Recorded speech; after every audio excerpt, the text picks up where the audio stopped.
Welcome to VM teachers YouTube channel. ఈరోజు మనం 9th class జాగ్రఫీలో third lesson నీటిపారుదల దీని గురించి డిస్కస్ చేద్దాం. నీటిపారుదల అనేది నదీ వ్యవస్థను సూచిస్తుంది. నది అంటే ఏంటి అంటే నది అనేది సముద్రంలో కానీ సరస్సులో కానీ మహాసముద్రంలో కానీ కలిస్తే దానిని నది అంటాం.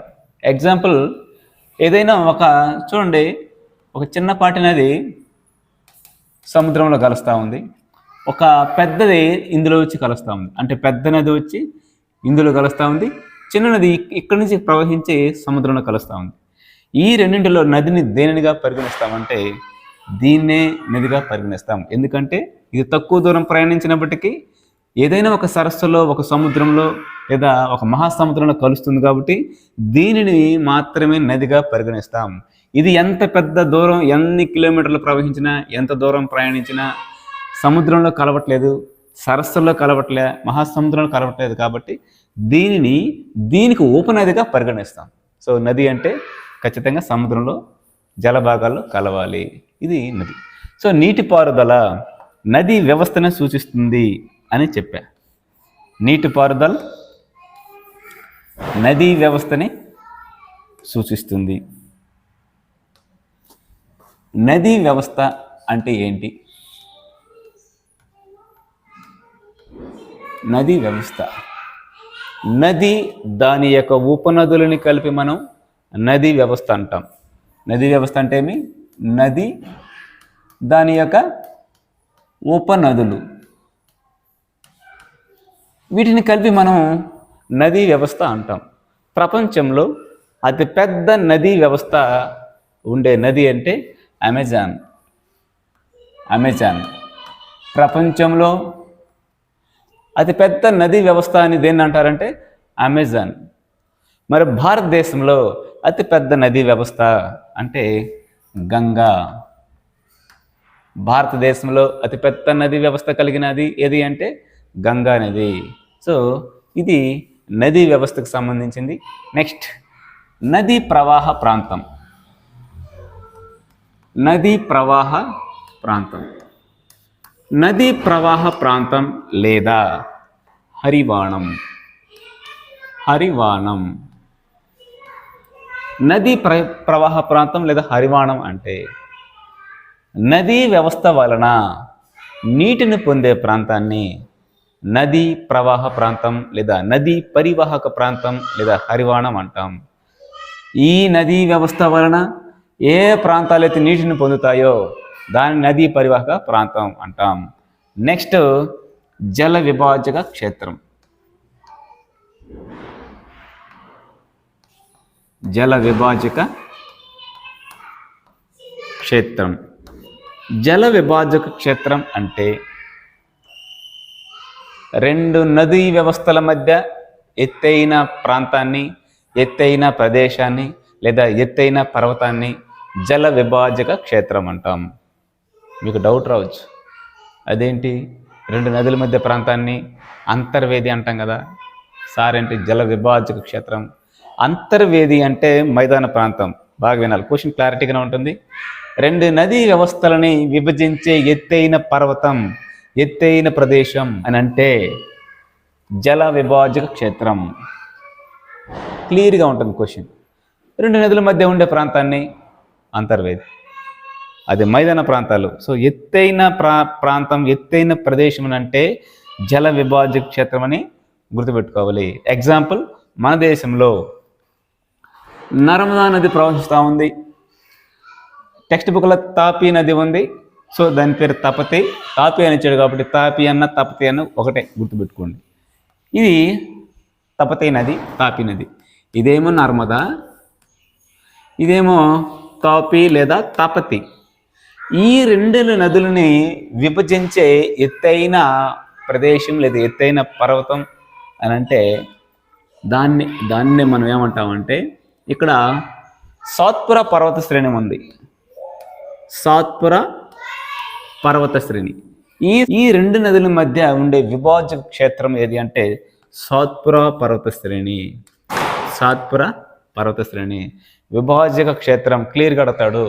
రెండు నదులను విభజించే ఎత్తైన ప్రాంతం, ఎత్తైన ప్రదేశం అన్నప్పుడు మాత్రమే జల విభాజక క్షేత్రం అని పెట్టాలి. రెండు నదుల మధ్య ఉండే ప్రాంతం ఏది అంటే అంతర్వేది అని పెట్టాలి. అంతర్వేది అంటే మైదాన ప్రాంతం, ఎత్తైన ప్రాంతం అంటే జల విభాజక క్షేత్రం. ఓకే, నెక్స్ట్ గార్జెస్ అంటే ఏమంటే నదుల చేత క్రమక్షయానికి గురైన ఎత్తైన ప్రదేశంలోని ఇరుకైన మార్గం. నదుల చేత క్రమక్షయానికి గురైన ఎత్తైన ప్రదేశంలోని ఇరుకైన మార్గం. చూద్దాం ఒకసారి.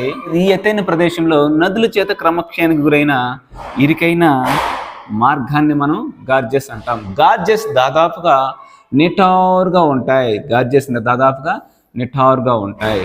సో ఇది పర్వతాలని, ఎత్తైన ప్రాంతాలని క్రమక్షయానికి గురి చేసి ఆ నది మార్గాన్ని ఏర్పాటు చేసుకుంటుంది. ఇది కేవలం గార్జెస్ కేవలం నదుల వలన ఏర్పడతాయి. గార్జెస్ వేటి వలన ఏర్పడతాయి అంటే నదుల వలన, గుర్తుపెట్టుకోండి. ఓకే, సో గార్జెస్ అంటే ఏమి? నదుల చేత క్రమక్షయానికి గురైన ఎత్తైన ప్రాంతంలోని ఇరుకైన మార్గం, దీన్ని మనం గార్జెస్ అంటాం. ఇవి దాదాపుగా నిటారుగా ఉంటాయి. నిటారుగా ఉంటాయి. ఓకే, నెక్స్ట్ మనకు టెక్స్ట్ బుక్లో ఆక్స్బౌ సరస్సులు అని ఇచ్చాడు. ఆక్స్బౌ సరస్సులు అని ఇచ్చాడు. మనకు నది జన్మించేటప్పుడు తక్కువ వక్రతలు ఉంటాయి, కానీ మైదాన ప్రాంతంలో వచ్చేసరికి ఎక్కువ వక్రతలు ఉంటాయి. దిగువ ప్రాంతాన డెల్టాలు ఏర్పడతాయి. ఎందుకంటే సముద్రంలో కలిసేటప్పుడు నది రకరకాలుగా ఇలా విడిపోతుంది కాబట్టి మధ్యన డెల్టా ఏర్పడతాయి. ఓకే, చూడండి. ఎగువ స్థానం వచ్చి నది జన్మస్థానం. నది వక్రతలు తక్కువ ఉంటాయి, దాని యొక్క ఫ్లోటింగ్ అనేది చాలా వేగం ఉంటుంది. నది యొక్క జన్మస్థానం. మైదాన ప్రాంతంలోకి వచ్చేసరికి దాని యొక్క వేగం అనేది తగ్గుతుంది. ఇక్కడ నది వక్రతలు ఎక్కువగా ఉంటాయి. నది వక్రత అంటే ఇదే. ఈ విధంగా నది వక్రతలు ఎక్కడ ఉంటాయంటే మైదాన ప్రాంతంలో, మధ్యస్థానంలో. ఓకే, ఈ యొక్క దిగువ ప్రాంతంలో చూసినట్లయితే డెల్టాలు ఏర్పడతాయి. ఆక్స్బౌ సరస్సులు అంటే ఏమంటే ఈ ఆక్స్బౌ సరస్సులను ఎద్దు అడుగులు సరస్సులు అంటాం. ఎద్దు యొక్క అడుగులు సరస్సులు అంటాం. నదికి ఎప్పుడైనా అకస్మాత్తుగా వరదలు వచ్చినప్పుడు సపోజ్ చేద్దాం, ఈ నదికి వరదలు వచ్చినప్పుడు నది యొక్క వేగానికి నది మార్గాన్ని స్ట్రైట్గా మార్చుకుంటుంది. వరదలు వచ్చినప్పుడు నది యొక్క వేగానికి నది తన మార్గాన్ని స్ట్రైట్గా మార్చుకుంటుంది, ఇలా ప్రవహిస్తుంది. ఇది సపరేట్ జలభాగంగా ఏర్పడుతుంది. దీన్ని మనం ఆక్స్బౌ సరస్సులు అంటాం. ఆక్స్బౌ సరస్సులు వేటి వలన ఏర్పడతాయి అంటే నదుల వలన ఏర్పడతాయి. ఆక్స్బౌ సరస్సులు ఎలా ఏర్పడతాయి చెప్పా. సో మనం కూడా అత్యంత ఫాస్ట్గా పరిగెత్తా ఉన్నప్పుడు టర్నింగ్లో సడన్గా టర్నింగ్ తిరగాలంటే మనకు కష్టం. సో స్ట్రైట్గానే వెళ్ళిపోతాం మనం ఆటోమేటిక్. సో నది కూడా అంతే. సో వేగంగా వచ్చినప్పుడు ఇలా వక్రతలు తిరిగి ప్రయాణించే అంత స్కోప్ దానికి ఉండదు. సో ఆ యొక్క వేగానికి తన మార్గాన్ని మార్చుకుంటుంది, స్ట్రైట్గా మార్చుకుంటుంది. ఈ జలభాగం సరస్సులుగా మారుతాయి. వాటిని మనం ఆక్స్బౌ సరస్సులు అంటాం. ఆక్స్బౌ సరస్సులు. ఈ ఆక్స్బౌ సరస్సులు ఎక్కువగా ఎక్కడ మనం గమనించవచ్చు అంటే బ్రహ్మపుత్ర మైదానంలో మనం గమనించవచ్చు. మన భారతదేశంలో నదీ వ్యవస్థ గురించి చూస్తాం. మన భారతదేశంలో 2 రకాల నదీ వ్యవస్థ ఉంది. ఒకటే హిమాలయ నదులు, ద్వీపకల్ప నదులు. హిమాలయ నదులు హిమాలయ పర్వతాల్లో పుడతాయి. ద్వీపకల్ప నదులు ద్వీపకల్ప పీఠభూమిలో పుడతాయి. సో హిమాలయ నదుల్ని జీవనదులు అంటాం, సంవత్సరం పొడవునా ప్రవహిస్తుంటాయి. ద్వీపకల్ప నదుల్ని వర్షాధార నదులు అంటాం. సో హిమాలయ పర్వత నదుల గురించి ఇప్పుడు మనం డిస్కస్ చేస్తాం. హిమాలయ నదులు, అందులో ఫస్ట్ది సింధు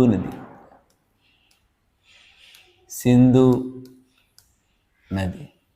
ఈ సింధు నది ఎక్కడ పుడుతుంది అని మనం పరిశీలిస్తే సింధు నది మానస సరోవరం సరస్సు దగ్గర పుడుతుంది. మానస సరోవరం సరస్సు, మానస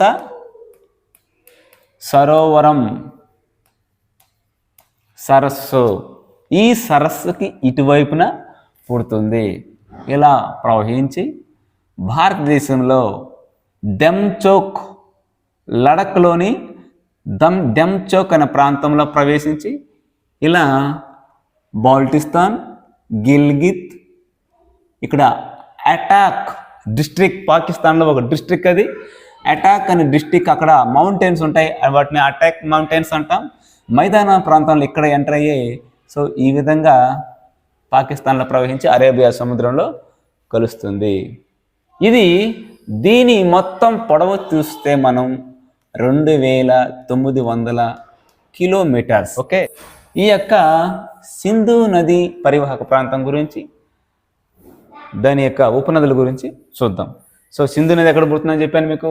మానస సరోవరం సరస్సు ఎక్కడ ఎంటర్ అవుతుంది? లడఖ్లోని డెమ్చోక్ అనే ప్రాంతంలో ఎంటర్ అవుతుంది. ఇక్కడ బాల్టిస్తాన్ అనే ప్రాంతం, ఇది గిల్గిత్, ఇది ప్రాంతం మొత్తం బాల్టిస్తాన్, ఇది గిల్గిత్. ఈ ప్రాంతం గుండా ప్రవేశించి అటాక్ అంటే ఇక్కడంతా పర్వతాల్లో ప్రవహిస్తున్న నది అటాక్ పర్వతాల దగ్గర మైదానం ప్రాంతంలోకి ప్రవేశిస్తుంది.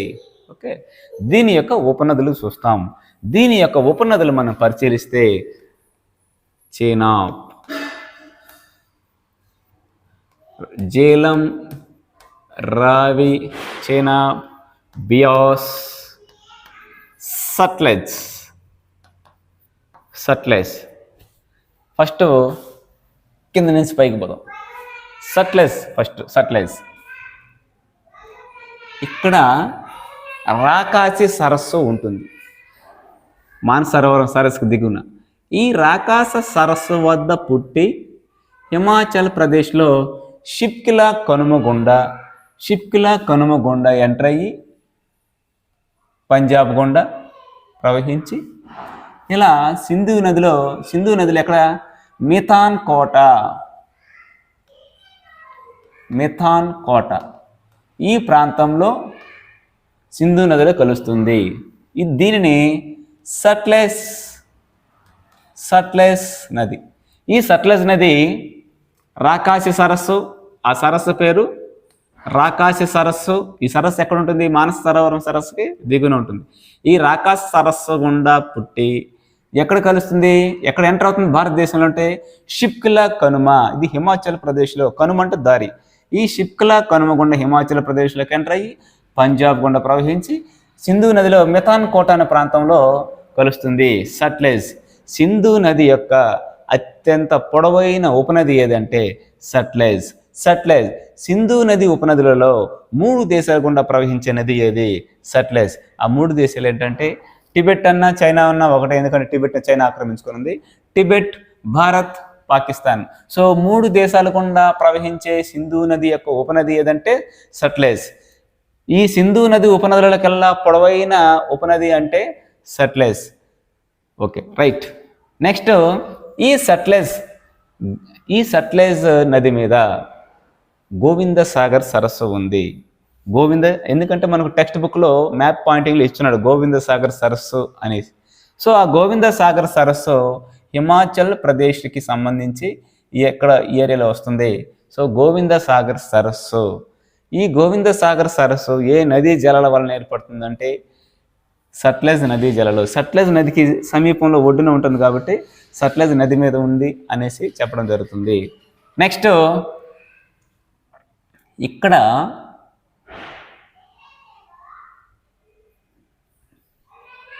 హిమాచల్ ప్రదేశ్లో కులు లోయ, ఈ కులు లోయలో బియాస్కుండ్ అనే ప్రాంతంలో పుట్టి పంజాబ్లోని హరికే అనే ప్రాంతంలో సట్లెజ్ నదిలో కలిసే నది ఏదంటే బియాస్ నది.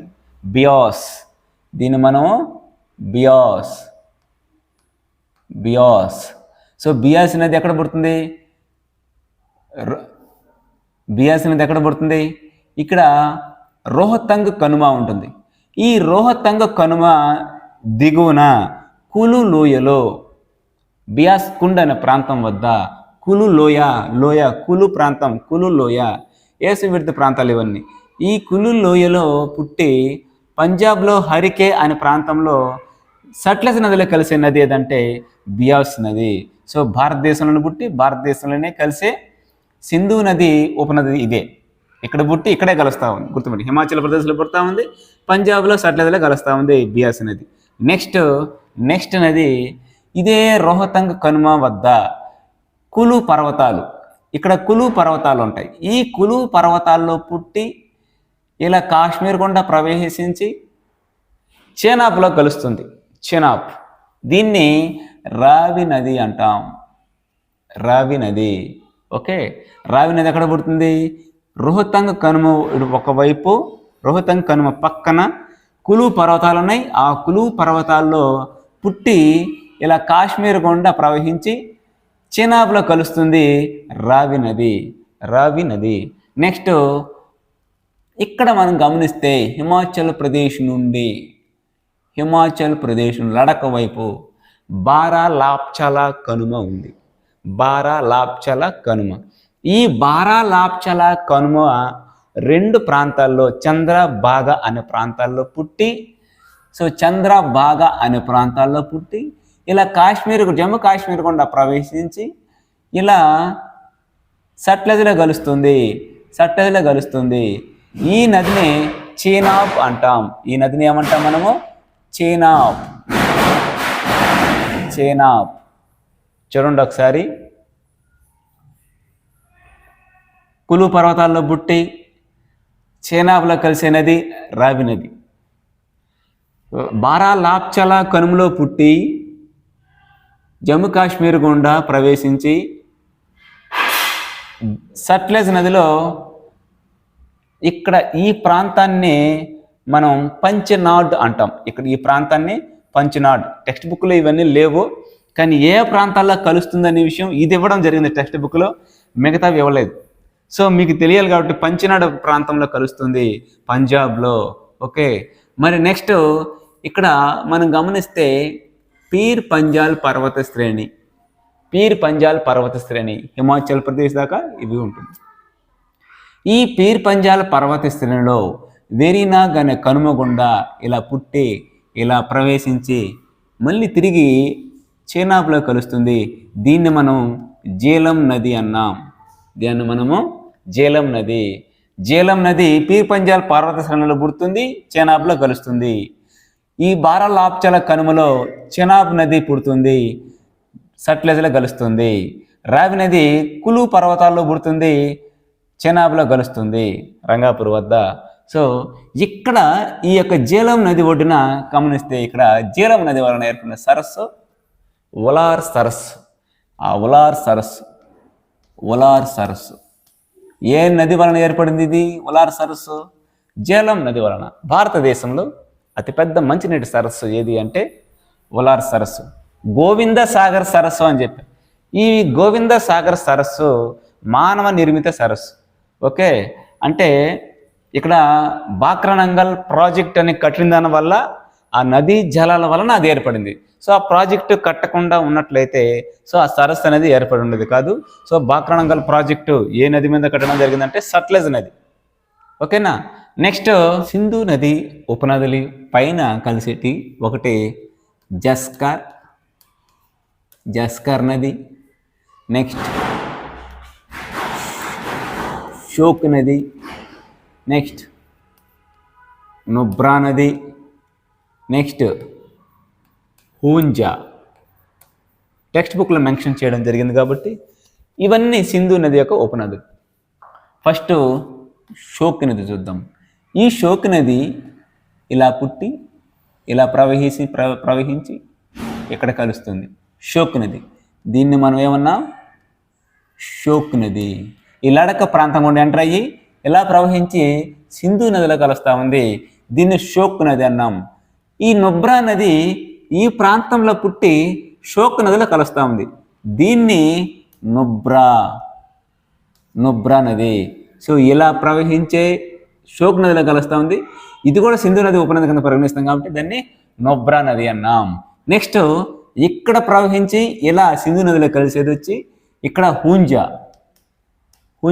నది. ఇదేమో హూంజా నది, ఇదేమో నుబ్రా నది, ఇదేమో షోక్ నది, జస్కర్ నది. జస్కర్ నది ఇక్కడ ఇలా ప్రవహించి ఇక్కడ ఈ ప్రాంతంలో కలుస్తుంది. సింధు నది ఏ ప్రాంతాలు ఉండవో దాని యొక్క నదీ వ్యవస్థ, సింధు నది యొక్క నదీ వ్యవస్థ ప్రాంతాలు మనం పరిశీలిద్దాం ఒకసారి. జమ్మూ కాశ్మీర్, లడఖ్ 2 కేంద్రపాలిత ప్రాంతాల గుండా ప్రవహిస్తుంది. దీని యొక్క నదీ వ్యవస్థ ఉంది. నెక్స్ట్ హిమాచల్ ప్రదేశ్,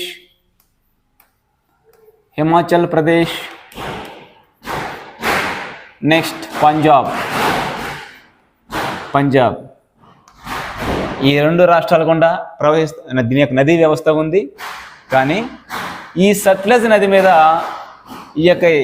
నది మీద ప్రాజెక్ట్ కట్టి ఈ యొక్క నదీ జలాల్ని ఇటు హర్యానాకి, రాజస్థాన్కి కాలవల గుండా నీటిని సప్లై చేయడం జరుగుతూ ఉంది. సో ఈ యొక్క సింధు నది మీద ఆధారపడి ఇటు రాజస్థాన్ కావచ్చు, హర్యానా కావచ్చు, ఈ రాష్ట్రాలు కూడా ఆ యొక్క నదీ జలాల మీద డిపెండ్ అవుతూ ఉన్నాయి. సో నుండి ఒకసారి మనము 1960వ సంవత్సరంలో పాకిస్తాన్కి మనకు నదీ జలాల ఒప్పందం జరిగింది. ఏ నదీ జలాల ఒప్పందం అంటే సింధు నదీ జలాల ఒప్పందం జరిగింది 1960. ఈ యొక్క ఒప్పందం ప్రకారంగా పాకిస్తాన్ 80% ఈ యొక్క సింధు నది వ్యవస్థ పరివాహక ప్రాంతానికి సంబంధించి ఆ వాటర్కి సంబంధించి 80% నీటిని వాడుకుంటే మనము 20%ని మాత్రమే నీటిని ఉపయోగించుకోవాలి. సో నెక్స్ట్ వీడియోలో మనం గంగా నదికి సంబంధించిన డీటెయిల్స్ అక్కడ చెప్పుకుందాం. అంతవరకు బ్రేక్.